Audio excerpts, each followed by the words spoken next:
Welcome friends, आपका मेरी story के चैनल में बहुत बहुत स्वागत है। चलिए आज की कहानी का सफ़र शुरू करते हैं। एक समय की बात है, एक बार एक गीदों का झुंड है, वो उड़ता हुआ आकाश में उड़ता हुआ एक टापू पर पहुंचता है और वहां जाकर देखता है कि बहुत सारी मछलियां, बहुत सारे मेंढक और बहुत सारे हरी भरी घास, हरियाली और वो मतलब हरा भरा टापू और बहुत सारे खाने से भरा हुआ। तो सारे जो गिद्ध है वो सोचते हैं कि वाह, आपने तो पूरे जीवन का यहाँ बंदोबस्त हो गया, बिना कुछ किए, बिना कोई हार्डवर्क किए, बिना किसी मेहनत किए यहाँ हम खाएंगे पिएंगे और मज़े करेंगे और रहेंगे। ऐसा करते करते उन सभी गिद्धों को 15 दिन, 20 दिन, 1 महीना, 1.5 महीना, 2 महीने हो गए। उन गिद्धों के झुंड में 2 गिद्ध बूढ़े भी थे, बाकी सब तो जवान थे, पर 2 गिद्ध थे वो बहुत बूढ़े थे।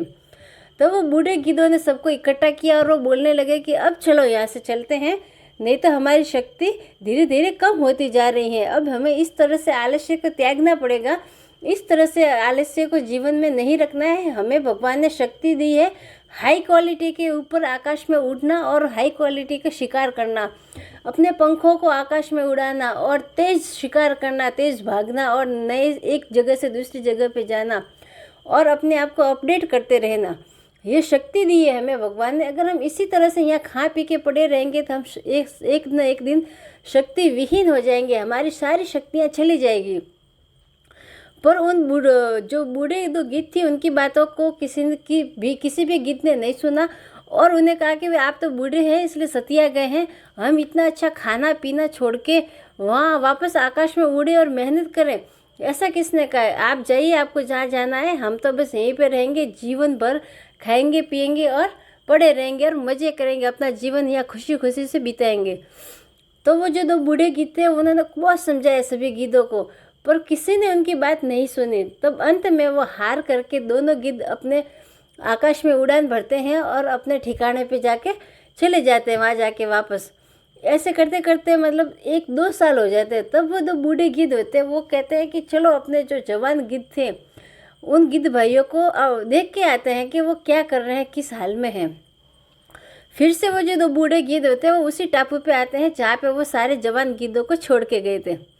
तो वहाँ आके देखते हैं कि सारे के सारे गिद्ध मरे पड़े हैं और एक गिद्ध था वो जख्मी हालत में पड़ा था, मतलब वो कुछ बोलने की हालत में, जख्मी हालत में पड़ा था, बाकी सब के सब तो मरे पड़े थे।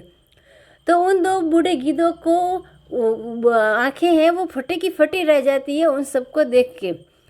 वो फिर उस जख्मी गिद्ध के पास जाके बोलते हैं कि बेटा ये क्या हुआ तुम्हारे साथ, ये सब कुछ ये क्या है? तब वो जख्मी गिद्ध कहता है कि आपकी बात न मानने का हमें ये रिजल्ट मिला है। हम बुजुर्गों की बातें नहीं मानते हैं, उनका मान सम्मान नहीं करते हैं, उसका रिजल्ट हमें उसी वक्त मिल जाता है। अपने जीवन में हमें बुजुर्गों की बातें ज़रूर माननी चाहिए। अगर अपने से बड़ा कोई कुछ कह रहा है तो वो उनका अनुभव बोलता है हमें, तो उस अनुभव को हमें लेना चाहिए। पर हम क्या करते हैं कि उन्हें मतलब कुछ भी बोल देते हैं कि आप तो सत्या गए हो, आपको अब समझ नहीं, आप बूढ़े हो गए हो, फलाना ढेकड़ा। पर ऐसा एक्चुअल में होता नहीं है। उनकी बातों को हमें ध्यान से सुनना चाहिए और अपनी लाइफ में एक्सेप्ट करना चाहिए, क्योंकि उन्होंने जो अपने जीवन में अनुभव लिया है वो हम उनकी उम्र में आएंगे तब हमें मिलेगा। लेकिन उन जो अपन को दे रहे हैं वो हमें ले लेना चाहिए। तो वो गिद्ध कहते हैं कि आपकी बात हमने नहीं मानी इसलिए आज हमारी ये हालत हुई है।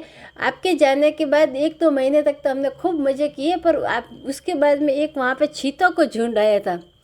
तो उन चीतों ने देखा हम सभी गिद्धों को, तो पहले तो वो खुद चीते सारे डर गए थे कि इतने सारे गिद्ध एक अटैक करेंगे। तो पर जैसे वो वहाँ रुके एक जगह पे और हमें चुपके से ट्रैक करने लगे और उन्होंने जैसे ही देखा कि अब हमारे उड़ने की शक्ति कम हो गई है या हम उड़ नहीं पा रहे हैं, हम सभी गिद्धों की शक्तियाँ कम हैं, तो हमारे अंदर सब आलस भरा पड़ा है, तो उन्होंने चीतों ने सभी ने मिलके हमारे ऊपर अटैक कर दिया। सभी गिद्धों ने उड़ने की खूब कोशिश की, अपनी शक्ति का प्रदर्शन करने का खूब ट्राई किया, खूब कोशिश की, पर फ्रेंड्स वो कुछ नहीं कर पाए, क्योंकि उन्होंने अपनी शक्ति का कभी उपयोग ही नहीं किया, अपने आप को उन्होंने कभी अपडेट नहीं किया। तो इस तरह से उन्होंने मतलब वो सारे के सारे गिद्ध चीतों के द्वारा मारे गए। तो फ्रेंड्स हमें अपनी लाइफ में हमेशा एक तो 2 बातें गांठ बांध लेनी चाहिए कि एक तो हमें बुजुर्गों की बातों को हमेशा अपने कभी इग्नोर नहीं करना है, उनका मान सम्मान करके हम उनके जो भी एक्सपीरियंस हमें देते हैं, उनकी जो भी बातें होती हैं उन्हें हमें एक्सेप्ट करना है अपने लाइफ में। और सेकंड है ये है कि हमें अपने आप को, अपनी स्किल पावर को हमेशा अपडेट करते रहना चाहिए। इस कंपटीशन के ज़माने में फ्रेंड्स हमें कंफर्ट जोन में कभी नहीं रहना है। कोई भी कंफर्ट जोन में अगर हम चले जाएंगे तो हमारी शक्तियां हैं जो वो धीरे धीरे कम होती जाएगी। हमें ये सोच के नहीं बैठना है कि अब हमारे पास बहुत पैसा आ गया है या सारी सुख शांति है, सारे सुख आराम आ गए हैं, अभी अभी हमें किसी चीज़ की ज़रूरत नहीं है। ऐसा सोच के कंफर्ट जोन में नहीं जाना है। अपने स्किल पावर को, अपने आप को हाई उड़ान भरो, अपने हाई क्वालिटी बताओ, अपने आप को ग्रो करो, इम्प्रूव करते रहो, अपने आप को इस भीड़ में दौड़ाते रहो, ताकि आलस नहीं आएगा। जिस दिन आपके अंदर आलस्य आ जाएगा उस दिन से आपका पतन धीमे धीमे चालू हो जाता है। इसलिए फ्रेंड्स अपने आप को मतलब अपडेट करते रहो। Thank you friends. इस कहानी से आपको जो भी कुछ सीखने को मिला हो मुझे कमेंट करके ज़रूर बताएं। कल फिर मिलते हैं एक अच्छी कहानी के साथ में, एक अच्छी सोच के साथ में। तब तक के लिए जय हिंद, जय भारत। कुछ ना करने से बेहतर है कि हमें कुछ करना चाहिए अपने लाइफ में। Thank you.